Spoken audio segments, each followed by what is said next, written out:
They take land from us. But it's our land, but it's the land where we work with our traditional reindeer herding. And it's the land where we have been for 100,000 years back. And no one asks, they only come and take it. You have to move. There's the mine, we are going to take everything.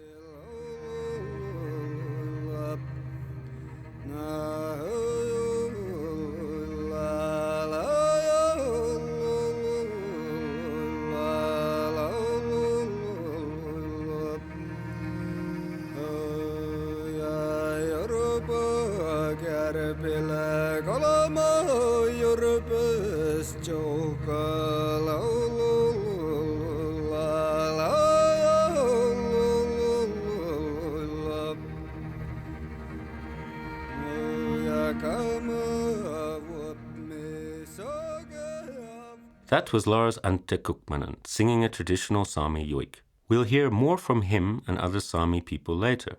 People like Irina Kuhmunen, whom you've just heard. But first, hello and welcome. My name is Tristen Taylor. In September 2025, and with the help of journalists Nathalie Bertrams and Ingrid Gercama, I traveled up to the far north of Sweden to speak to the Indigenous Sámi community in and around the town of Giron. This is a story about the Swedish government's modern-day colonialism, a story about mines eating up traditional lands. It is also a story about resistance, a life-or-death struggle for culture. The Sámi are the only recognized indigenous people in the European Union and are spread across Norway, Finland, Sweden, and Western Russia. They are the descendants of nomadic people who first entered the area at the end of the last ice age, about 10,000 years ago. The Sámi number around 100,000 in total, and reindeer herding is integral to their culture. Reindeer are the world's only semi-domesticated deer at any kind of scale, and are perfectly adapted to the Arctic cold.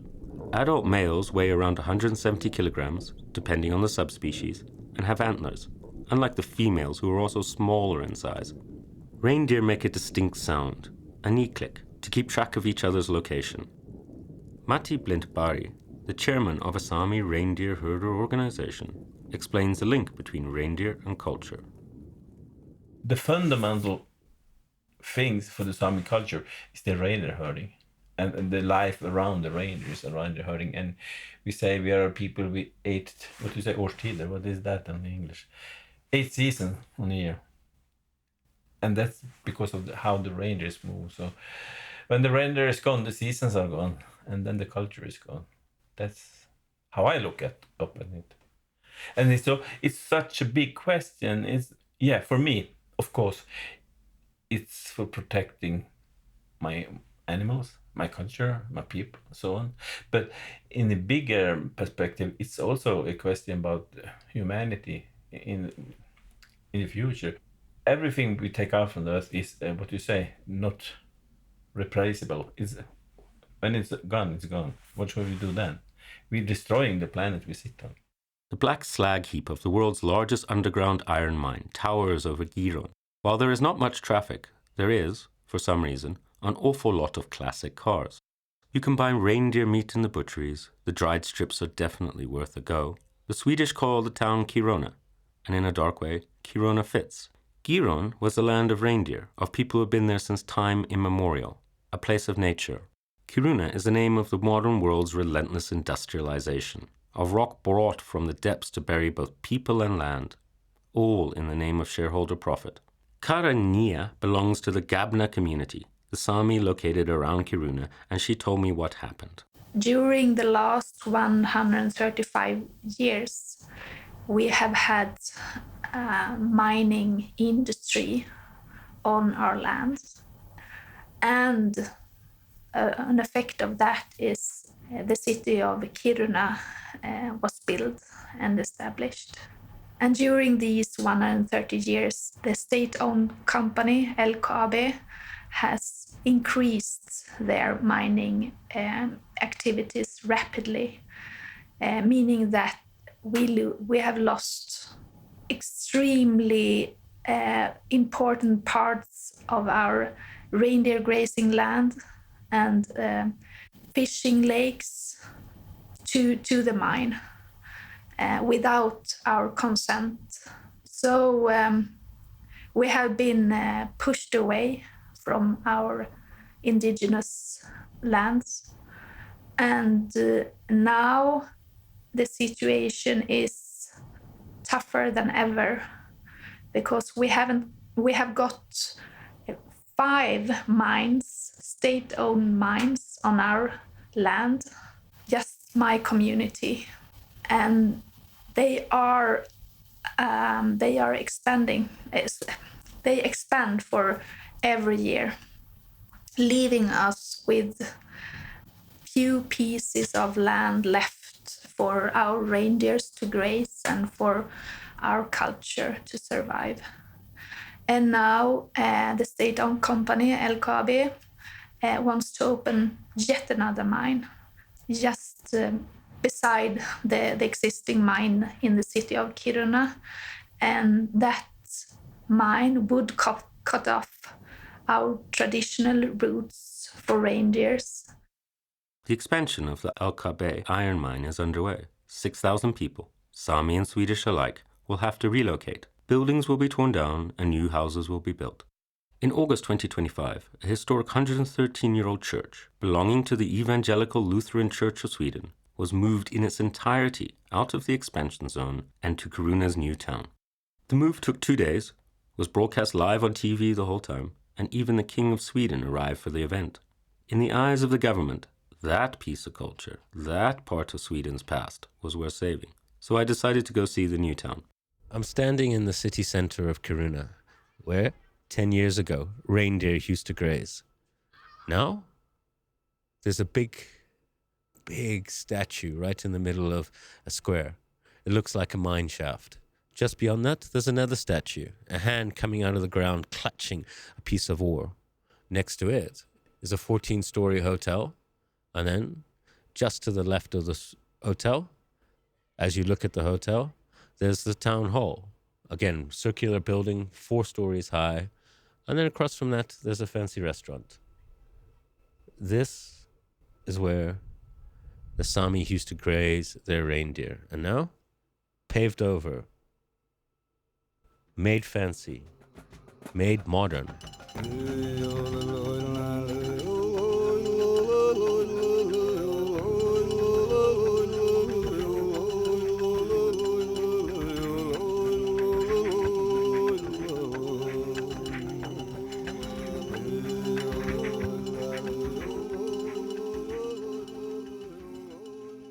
Irena Kuhmunen helps to run the Sámi Museum in Kiruna. There's traditional clothing, bright primary colors on display, old photographs of reindeer herders, and a model of a traditional dwelling.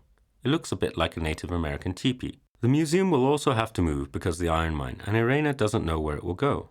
She points out that mining is only one of their problems. There's the bigger picture. We can't move anywhere. It's no place anymore where we're going to move with our reindeers and our Sámi life. Because like now in Kiruna there's so much that's taken our land, because you have the airport, you have the railway, you have the roads, you have the big mine LKAB, you have tourists en masse. Like Irena, Matti is concerned about the impact of tourism at scale. Yeah, you put everything together. We have the mining industry, the forest industry, very aggressive forest industry, the energy production in form of windmills, water, hydropower, and all the infrastructure that come with it. And we also have a very not regulated tourism. Tourism is good in a way, but we have backside of it also. We have heli skiing in the mountains in the what is sensitive time of the year. A lot of snowmobile traffic in the sensitive time of the year also. So altogether, it's make it very, very hard to try to live on reindeer herding in this region, in the Kiruna area. What is the impact, now of the snowmobile and the heli skiing? They stress the animals in a very sensitive time of the year. In the spring, the female reindeers preparing to give birth to the calves, and they need peace and quietness to find place to give birth and feed the calves. Newborn calves don't want to get stressed.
I've just hiked for about 2 hours to come up into the hills, mountains. It's beautiful. You can see the lakes in the distance and mountains. And I've come to see a corral of reindeer. There's a Sámi reindeer going through the corral. They're going around in a big circle. And as they go around, people come with lassos and they take them off. And then they go for slaughter.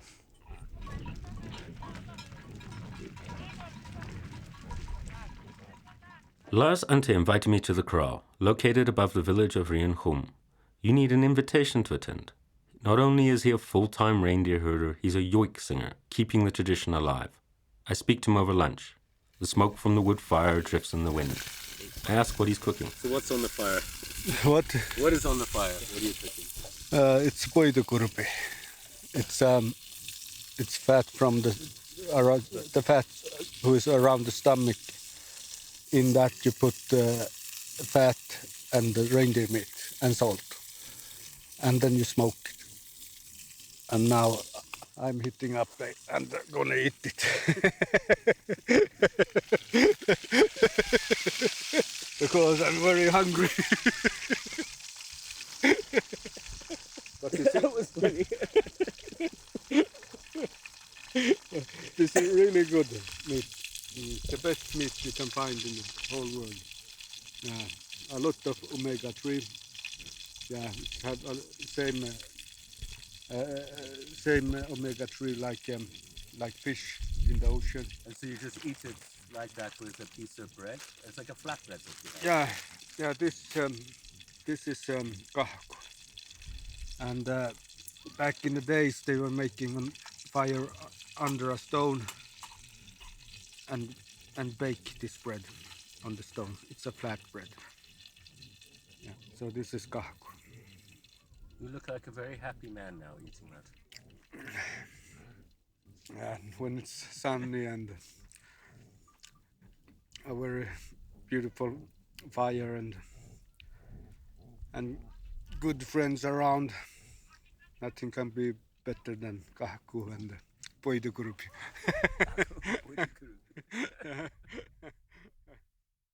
The polar region is warming over 2 times faster than the rest of the planet.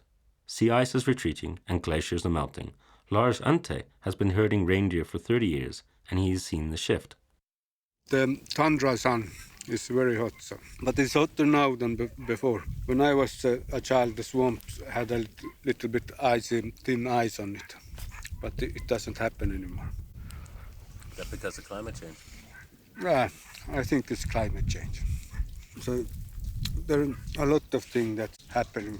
Bad ices in the reindeer herd is not as big as before. It was something happening like 2012. Then it starts to go down, the population of the reindeers. What was it? I think it was something with the climate change. Because when we were coming from the winterland taiga last time with a collect reindeer herd, with many hundred reindeers.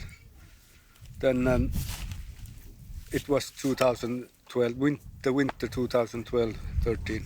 Since that we don't have come up with those reindeer. They have been spreading out everywhere.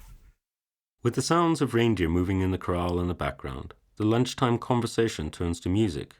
I ask him, what is joik? It's a Saami singing way. It's one of the Europe oldest singing way. That's what's the science say. So we are a very old people in Scandinavia. It's our singing way. Yeah. And you can sing joik, everything. Exactly everything you can joik. A small stone to a big mountain. Yeah, you can joik your feelings. It's everything in life. A small mosquito to a big moose. You can joik sadness, happiness.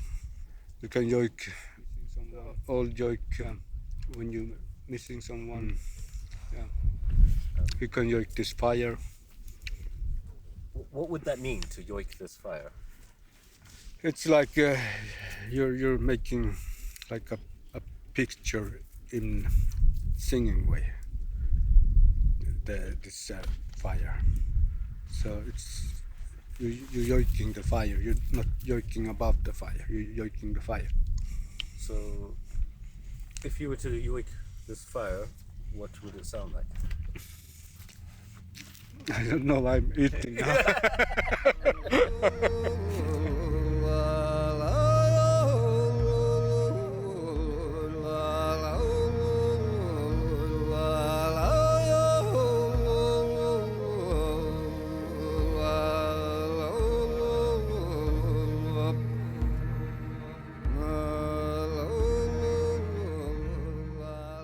The corral winds down. Skinned reindeer carcasses are loaded onto all-terrain vehicles.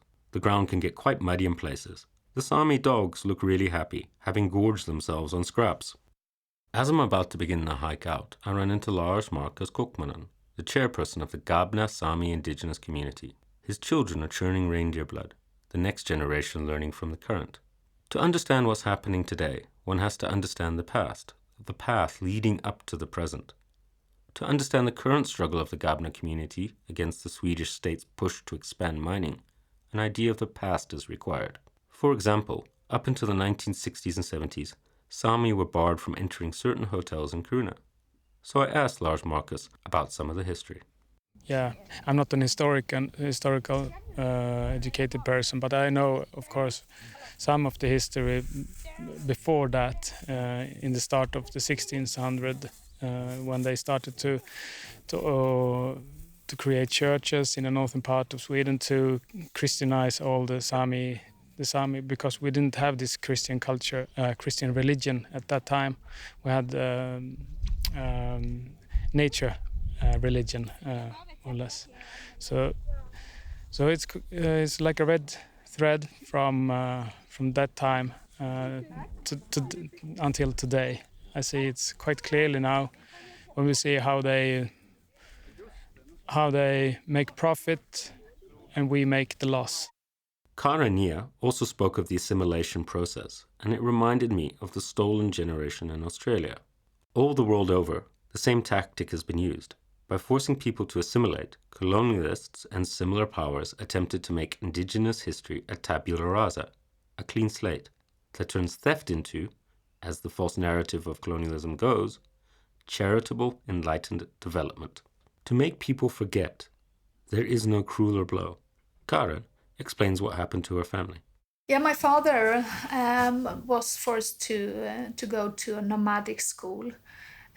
He was ripped away from his parents and put to a nomadic school 60 kilometers from where he normally lived, and he was lucky because he could go home every other week. But he had other friends at the school that only got the chance to go home once every half year, so twice a year. And he stayed at the school, a boarding school, for 1 or 2 weeks in a row, and he just told me that it was really rough. It was beating from teachers and also from other kids, Swedish kids in the surrounding area, and that he thought it was really difficult to leave his parents. I mean, he was small. He was 6 years old when it started off. But then he said, I got used to it. But I don't know if it is like a mechanism for forgetting all the bad things that happened, or if it just was okay. And what have been the long-term consequences of that period of adapting children and putting them in boarding schools? Well, I don't know, actually. I don't think it has been studied that much, but if I see the impact that I think it has had on my community is a loss of language. I mean, they weren't allowed to speak Sámi at the boarding school, and they were also taught that they were not as good as other children.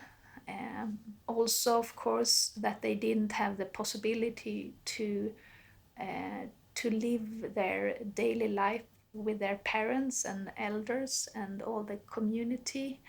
So I think it also has had a negative impact on the traditional knowledge. I mean, in order to be exposed to traditional knowledge and to learn from elders, you have to be with them every day, or at least almost every day, and follow the reindeers and be with their herders and learn from your akko, aja, the elder generation, the everyday living. And that wasn't, of course, possible when the children were away week after week.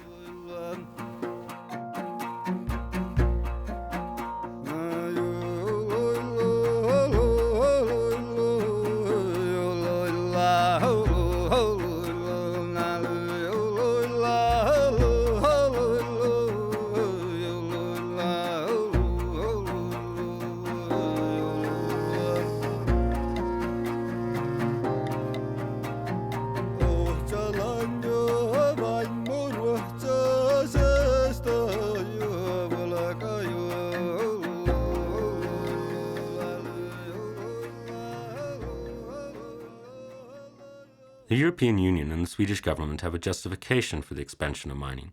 The world has descended into bloc mentality. Geopolitics has moved away from multilateralism and working on problems in common.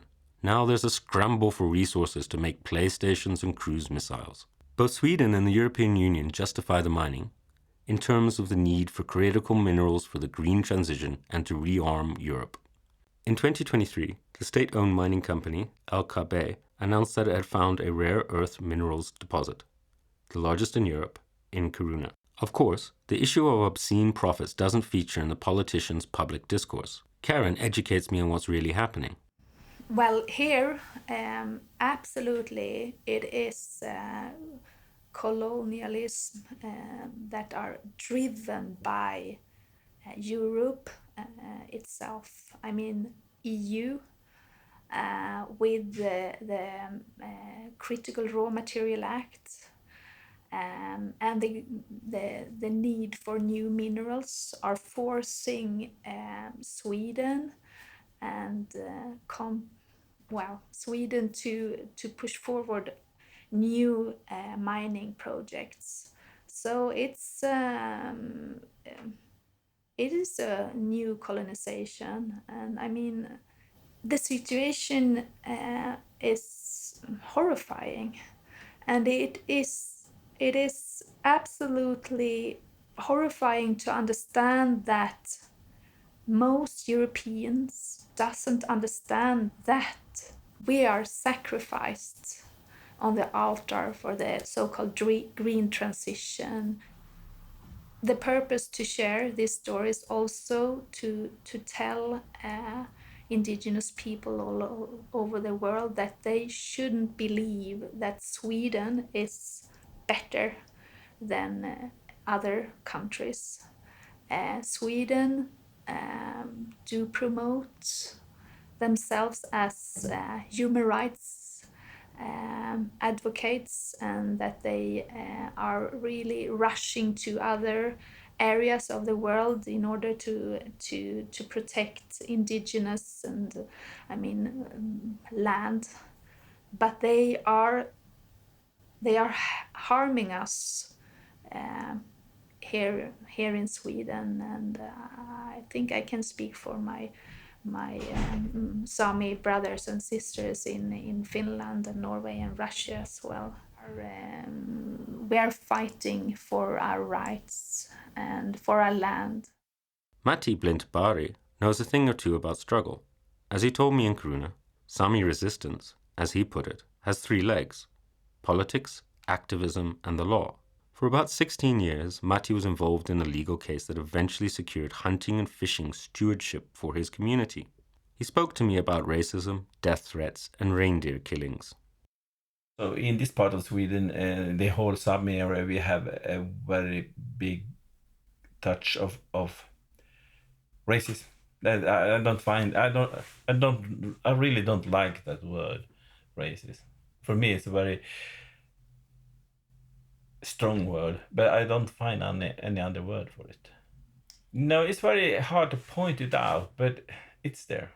I was the chairman of the Girja Sámi community when we was in trial, and we get the right against the Swedish government about the hunting and fishing. And since then, you hear a lot of not so nice talk on the social media, and I receive threats and the people throwing, what do you say?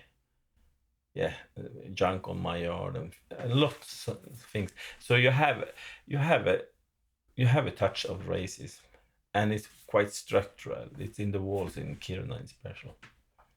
I have to say that also. I think I see a little change at the moment in the leading people in the society. They realize we have to be more concerned about. Everyone should have a place to be here. Have you received death threats? Receive Death threats? Yeah, on mail, but there's some strange address they come from. And it's not directly like I'm going to kill you anymore. It's like people like you should be burned or things like that. And then I've heard a bit about reindeer killings. Yeah.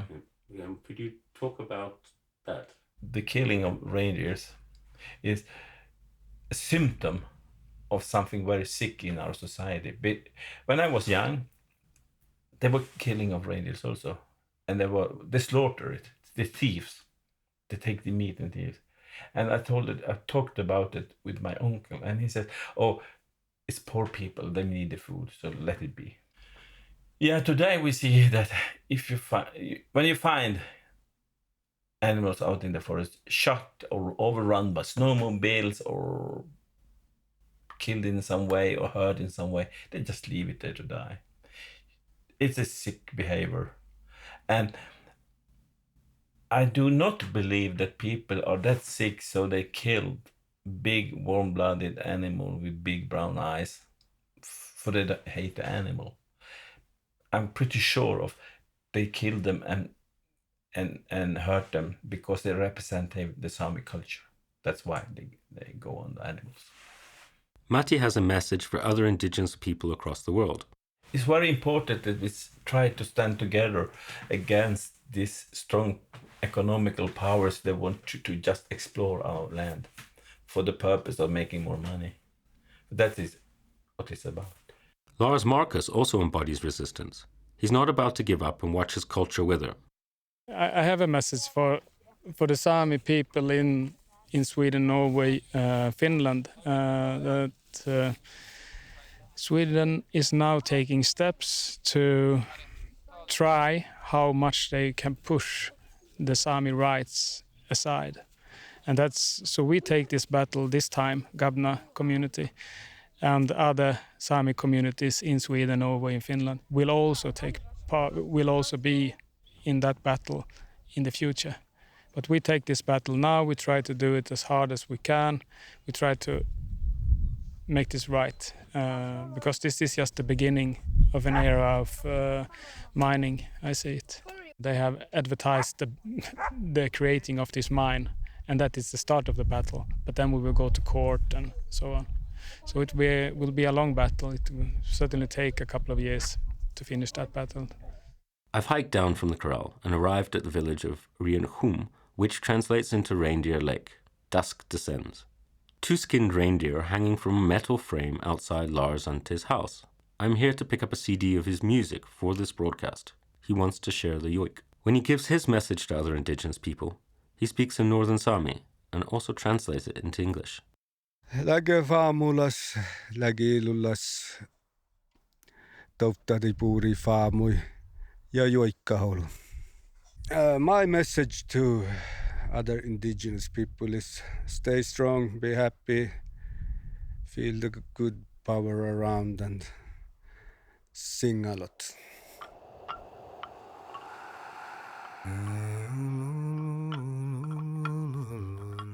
Narration and production, Tristen Taylor. Reporting, Nathalie, Bertrams and Ingrid Gercama. Sound engineering and mix, Burton Reed. Music, Lars-Ánte Kuhmunen. This broadcast was kindly supported by Journalism Fund Europe. Thank you for listening.